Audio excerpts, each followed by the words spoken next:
And now I want to go through the Apple case study to really showcase how they use their brand idea to touch every consumer touch point, but also to begin to show you how these tools can really come to life for different examples. And the Apple's a great brand to really show how the brand positioning, the brand idea, and some of the planning tools come together. So we'll start with that idea, the brand positioning statement. And really the ideal target for Apple are those consumers who are frustrated by the annoyances and complexities of technology. Their main benefit that they deliver is to simplify technology to help you feel smarter so you can do more and get more with every device.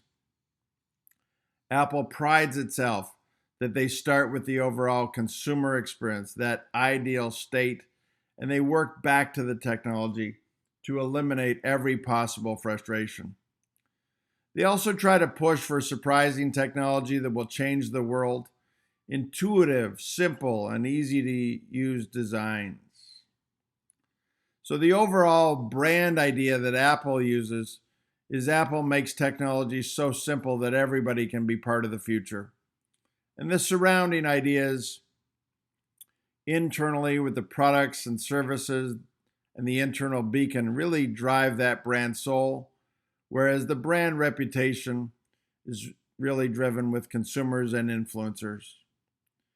This brand idea can be spread easily across the 5 touch points, with the brand promise being that we think like consumers and make everything easy to use. The brand story really showcases that technology should not be frustrating. The innovation is the surprising technology made easy to use through the design. The purchase moment is to allow consumers to try and touch and feel the products without pressure.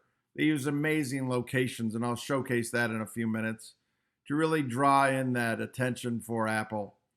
And then the overall experiences is where it all comes together. It's that intuitive design allows you to start at the consumer experience and work back to the technology.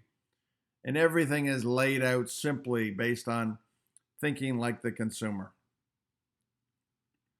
Apple has consistently expressed simplicity, whether it's that ad from 1977 up there in the top right corner about Apple being for the rest of us, or even the iTunes and iPad and iPods, the MacBook ads, and 2 of the more famous ones is the Think Different campaign, which really showcased the really culture that Apple has about thinking different, which is thinking like consumers.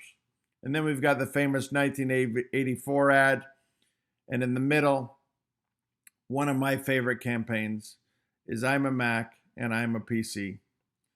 Let me show you the Think Different campaign that really kickstarted Steve Jobs' return back to Apple in 1997 and has really driven the culture of the company for the last 20 years. Here's to the crazy ones, the misfits, the rebels, the troublemakers, the round pegs in the square holes, the ones who see things differently. They're not fond of rules, and they have no respect for the status quo. You can quote them, disagree with them, glorify or vilify them. About the only thing you can't do is ignore them, because they change things. They push the human race forward. While some may see them as the crazy ones, we see genius. Because the people who are crazy enough to think they can change the world are the ones who do.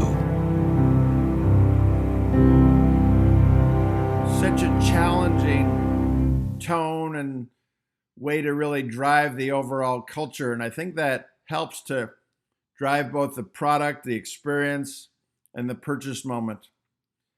Apple uses simplicity to align all of their product innovation, whether that's at the home office, the portable options, mobile, the entertainment options, or even social.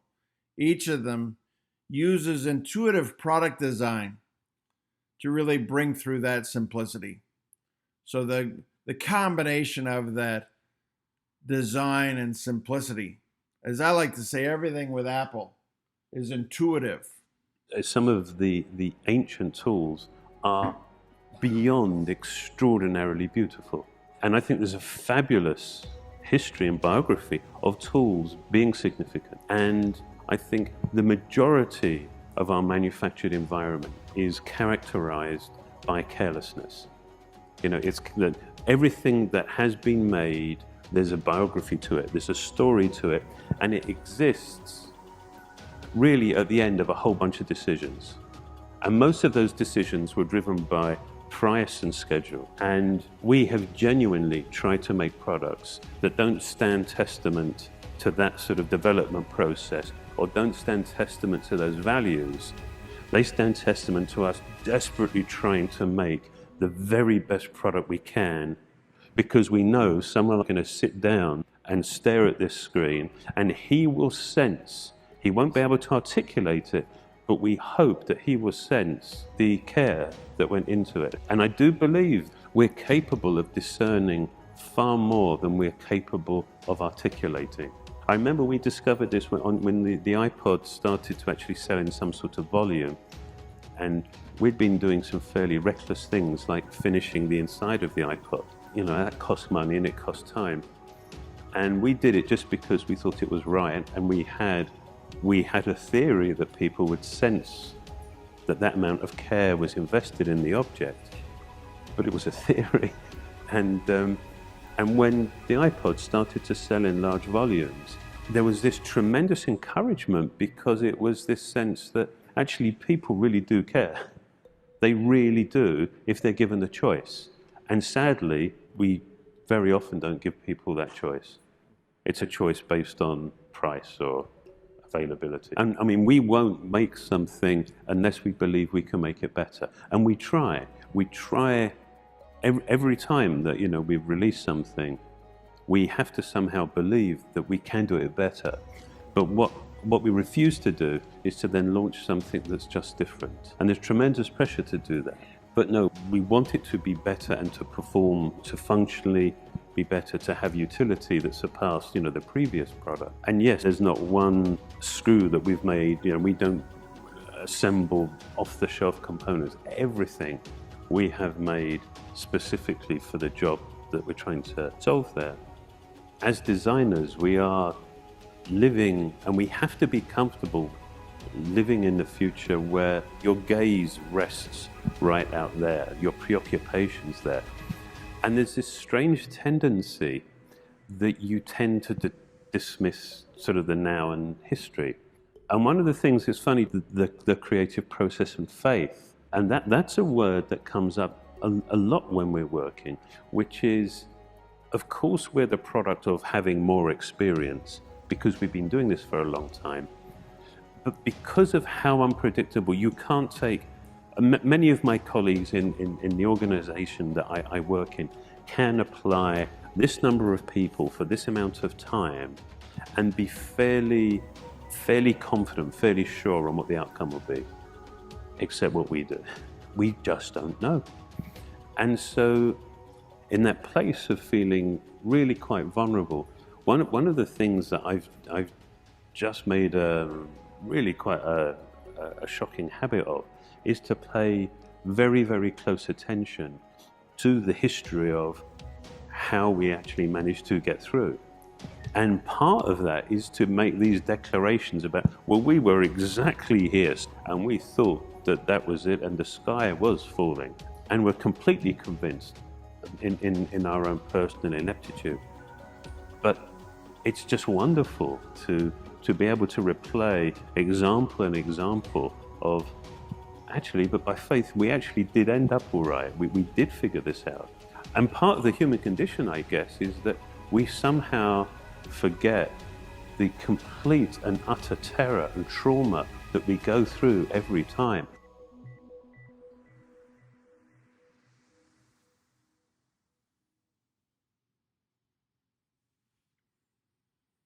And we can really see how, yes, the Apple products are beautiful, but it really is the intuitive design that comes through. And when we get to the store level, we also see the same kind of thinking takes place. They've laid out their stores so simply with the Genius Bar at the back of the store for those one-on-one engagements. They've got the training courses for any Apple product, accessories along the side, and in the big middle section, what Apple does is allows consumers to take any Apple product on a test drive or play around. They encourage that. And what's interesting about their sales technique is that they go for a soft sell approach. And they tell their sales associates that no means just let the customer play around a little longer. Or maybe, same thing. So they're never trying to push the product, but they really believe that playing with the product alone will help you to decide whether you want it or not. And what Apple does remarkably well is, even with these open spaces and soft sell approach, is their sales per square foot in their stores is twice that of any other retail location. Compared, the number 2 brand is Tiffany's Jewelers. And so Apple outsells them 2 to 1 on a square foot basis.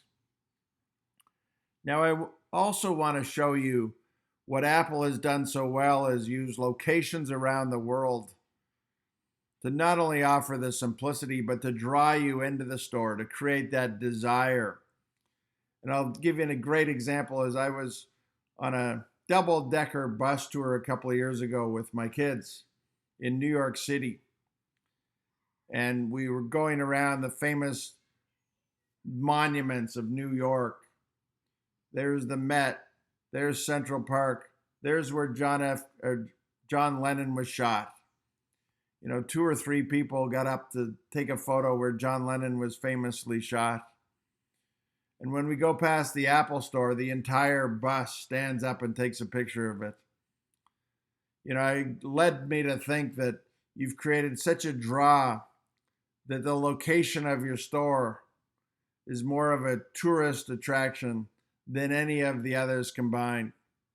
And that's remarkable. And let's take a look at how Apple has done so well using and building these famous tourist attractions in all the cities. I've been to many around the world, whether it's in Europe, Asia, or North America, and they all have that certain magical draw.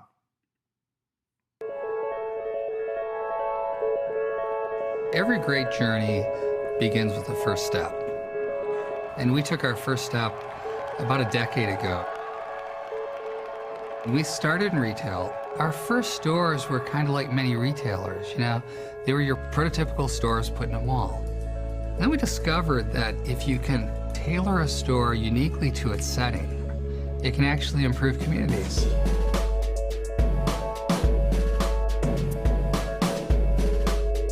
All our stores have the same elements, but what sets apart the significant stores are their locations, which are typically the most important in that city, and the architecture. It's about getting out into the street, feeling what the locals feel, and then trying to unlock that which they miss themselves.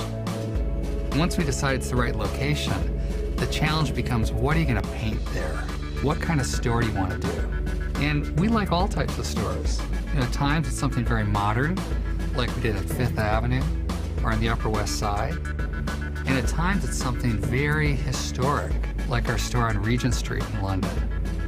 When we talk about significant stores, they're really about bringing something special to a community beyond what they've had before.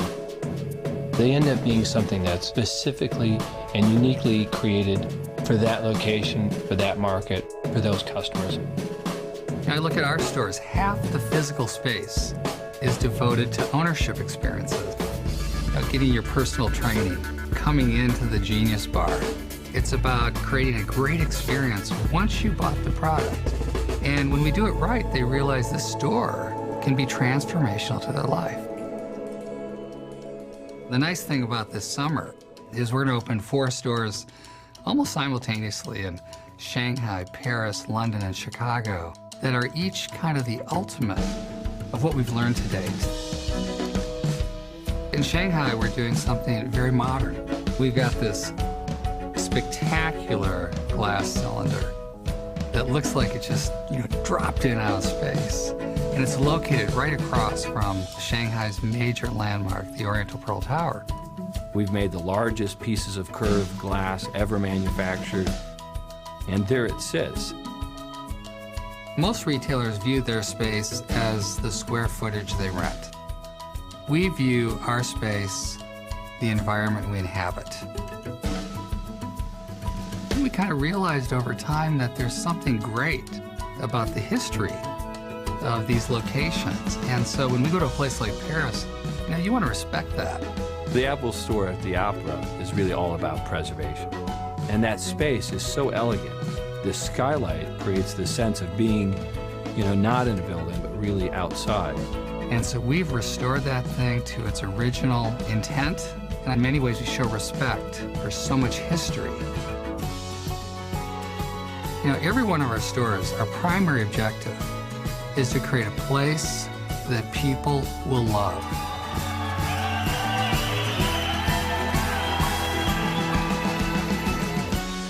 If we could have people visit these significant stores and be inspired to do something greater, that is significance. The Covent Garden store being the 300th store, it's such a perfect marker. I think everything from 300 on will be like nothing before. And so as we went to Covent Garden, we said, we have got to create something that is really an experience. What I love about it is that it has a kind of grit to it. And that's one of our challenges, to keep a bit of that sense and not try to make it something it isn't. It's located on the most popular entrance to Covent Garden, and we have an entire building. As you enter, you're going to be pulled into this courtyard, and our hope is that we have captured the soul of Covent Garden through our store. Covent Garden will be the first store where all the interior and the exterior is all historic fabric. Our tables will be English oak flooring. And each room will host a unique Apple product line. And then as you move up the stairs, and we actually have 2 glass stairs. We've never done that before. They take you to our service, the hallmark of the Apple store. But then you're not done, because you can go all the way up to the 3rd floor. And so there's kind of a grace with which you move or get pulled through the space. And I think people will enjoy discovering the store. Covent Garden, it's one of our most special and prized stores. In many ways, it's the best that we've done so far, because it's got all of our thinking from the 299 steps that have preceded it. And what we look forward to is that next step. Because like all good journeys, you never want it to end.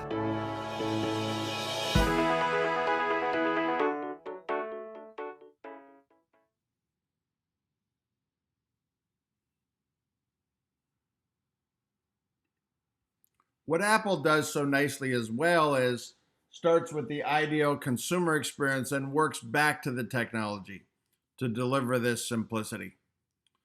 Back in the day, when you bought a PC, it came with about 15 different disks. Apple took pride in building a computer that works straight out of the box with no real setup needed. Apple has an integration approach that allows all the Apple products to work together and work the same intuitive nature. They've tried to fully integrate their Apple Care system, and what Apple does so nicely allows everyone, from kids to seniors, to enjoy the consumer experience, to enjoy the computers that they can use, whether it's an iPhone, a MacBook, or the overall iPad. I want to show you the example that really brings this idea of starting with the consumer experience and working back. So many technology companies and so many other brands get it wrong. They start with the product and then try to figure out how to sell it. What you want to do is really start with what the consumers want. And that to me is the epitome of consumer-centric ideal behavior. Okay, so let's look at Steve Jobs.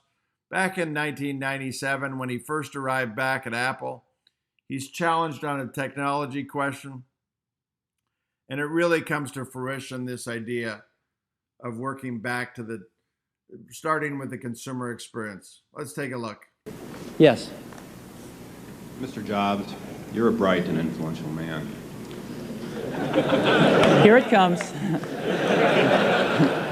It's sad and clear that on several counts you've discussed, you don't know what you're talking about. I would like, for example, for you to express in clear terms how, say, Java, in any of its incarnations, addresses the ideas embodied in OpenDoc. And when you're finished with that, perhaps you could tell us what you personally have been doing for the last 7 years.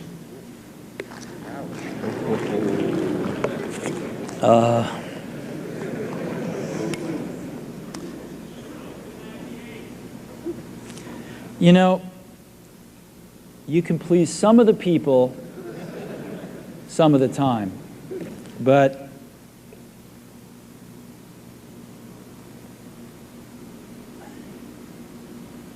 one of the hardest things when you're trying to affect change is that people like this gentleman are right in some areas. I'm sure that there are some things OpenDoc does, probably even more that I'm not familiar with, that nothing else out there does. And I'm sure that you can make some demos, maybe a small commercial app that demonstrates those things.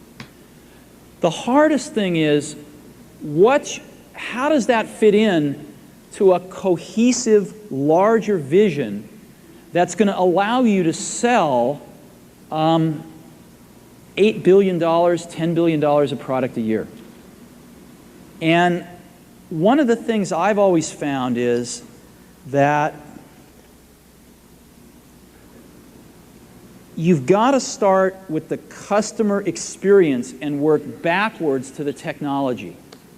You can't start with the technology and try to figure out where you're going to try to sell it. And I've made this mistake probably more than anybody else in this room. And I've got the scar tissue to prove it. And I know that it's the case. And as we have tried to come up with a strategy and a vision for Apple, it started with what incredible benefits can we give to the customer? Where can we take the customer? Not starting with, let's sit down with the engineers and figure out what awesome technology we have, and then how are we going to market that. And I think that's the right path to take. So that really sets the case for Apple and how they think and operate as a company. And we can start to see how this brand idea plays out across the story, the innovation, the purchase moment, and those happy experiences. Now, is Apple perfect? By no means.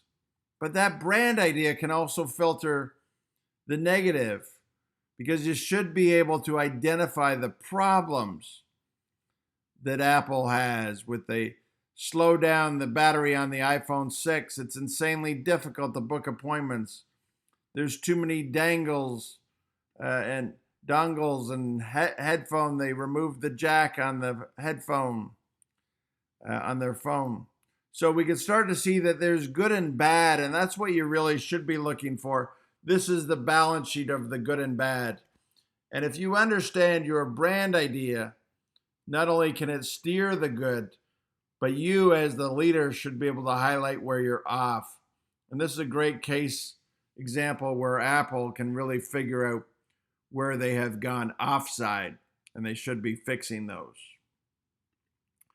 We can see that Apple has evolved through the years, and that honestly, if Apple were to take a look at it, that their product was better than their brand in the 2001 and 2005 period.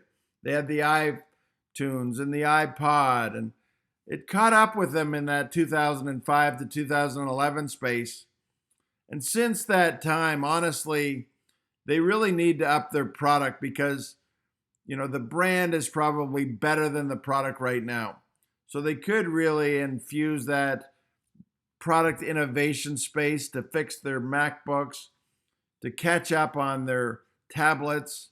Their phones have done pretty well with the 11 launch, but they need to make sure they stay true to that and keep investing. And then their music system is not as good as others out there, and they need to keep advancing on that. Because the ideal state would be during that 05 to 2011 period when the product and the brand are equal. That would be the ideal state.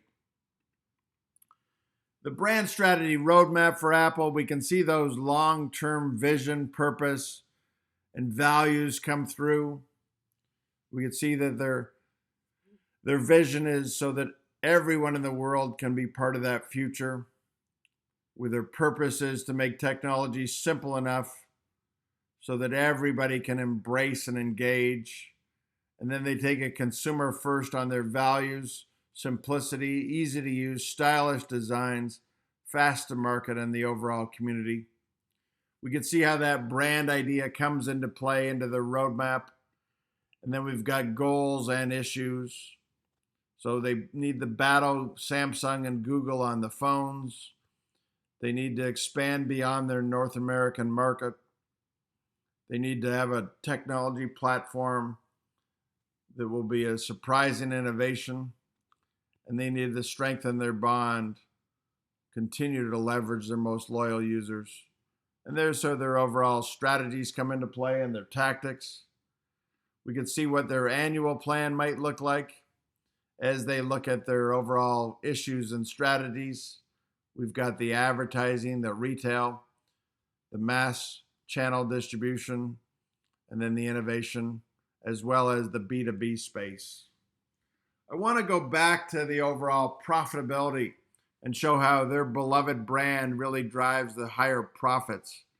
And we can see here that they have a really inelastic price, which means they can charge a higher premium for any of their products and try to trade consumers up, both on phones and computers. They've really done a nice job in trading consumers up. They also use their power in the marketplace to drive efficiency with low-cost production, even low-cost engineers. I believe they have 50,000 engineers in China helping out with their production. And that really helps to drive that efficiency. They also use efficient marketing. Their marketing spend has not gone up in proportion to their overall sales, and that's allowed them to open up that margin that they've had. They have a tremendous amount of earned media. They estimate Apple generates about $2 billion a year worth of free media. And so when they launch something that's covered on the news, CNN would cover their launches free, live, and talk about it for weeks coming up to the launch and weeks after the launch. And then they're also able to use their power and energy to create momentum and stealing share and getting higher users. And then they've been able to use their brand fans to enter the new marketplaces as they've gone from laptops to the iTunes to Apple Music and into the devices and watches and whatnot. And the new loyal fans will follow and move up to each upgrade. The beautiful thing is Apple's revenue has gone up tremendously over the last 10 years. We could see from 05 to 2015, the revenue went up tremendously, and the profit has gone up even more. And so they are 40 times the revenue, going from $5 billion to $240 billion. And the profitability, this company operates with 35% profit margin, which is incredible and has led to a market capitalization over $1 trillion. So when you invest in building that emotional bond, it will lead to a growth, a power, and a profit beyond what the product alone could achieve. And really, Apple showcases how they do this so well. And I hope you can start to see how the tools can come about for helping to plan, but also how you as a marketer can build a tight bond with your consumers to create that power that will lead to a higher growth and a higher overall profitability. So we'll move on to our next set of sessions into the overall execution, and we'll see you on that side.